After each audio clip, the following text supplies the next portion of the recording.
My thoughts were that he is now in a Chargers Ring of Honor of sorts, that he now is among the Chargers legends who have all had bad endings, like LaDainian Tomlinson and Rodney Harrison and Junior Seau and Kellen Winslow and on and on and on. So, football a lot of times embraces tradition. If he wants to look at the positive side, been put in the Ring of Honor.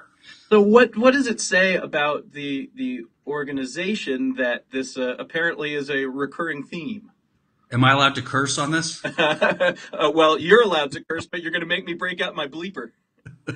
No, what it says about the team is honestly that they need good PR and they just don't have any right now. And even if Eric Weddle was 100% wrong, they should have found a way to just look past it and not made a big deal of it. Don't fine him. Don't put him on IR. Let him travel with the team. If he's not going to play on Sunday, let him go. I don't even know if this is possible, but let him go out and do the coin toss. Let him, give the pregame speech to the defensive back, something. Give him a moment. Give him his final moment like they did at the home game for Floyd and Rivers and Gates. Just give him something. It doesn't need to end this way. Yeah, people seem to make the point that they're doing to him what they're doing with the fans, and it seems to go with your saying, which is they basically seem very tone deaf on this.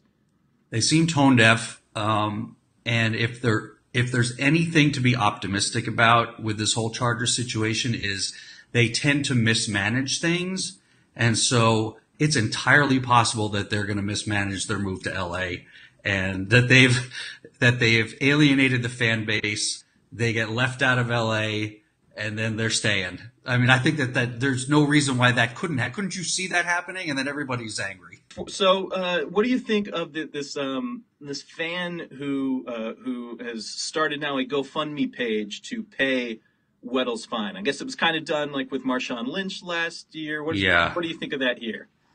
I think that if there's any money raised, the Charger fans should use that money to just go into the parking lot and get drunk, because times are tough these days. And I would like to think that Mr. Weddle can afford to pay his $10,000. And you know what? Maybe, I don't know. I would rather see it, go to a different use, because Eric Weddle is going to sign somewhere next year, make a lot of money, and he's fine. Don't worry about him. Yeah. Can I tell you something? This is something that I haven't told anybody.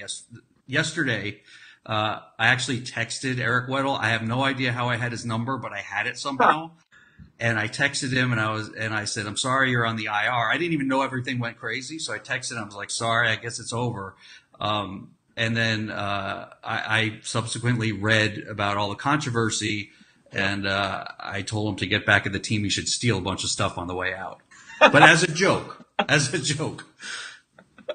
He won't do it. The fact that, I mean, obviously you follow the team very, closely from the East Coast, but this has gotten national attention for kind of the mismanagement of the whole thing. Yes. On the East Coast, it's all too often that I hear the word Chargers and people laughing. And it is not, I've been a fan of theirs since 1980, and it has happened throughout my life, and I would just hope it stops happening.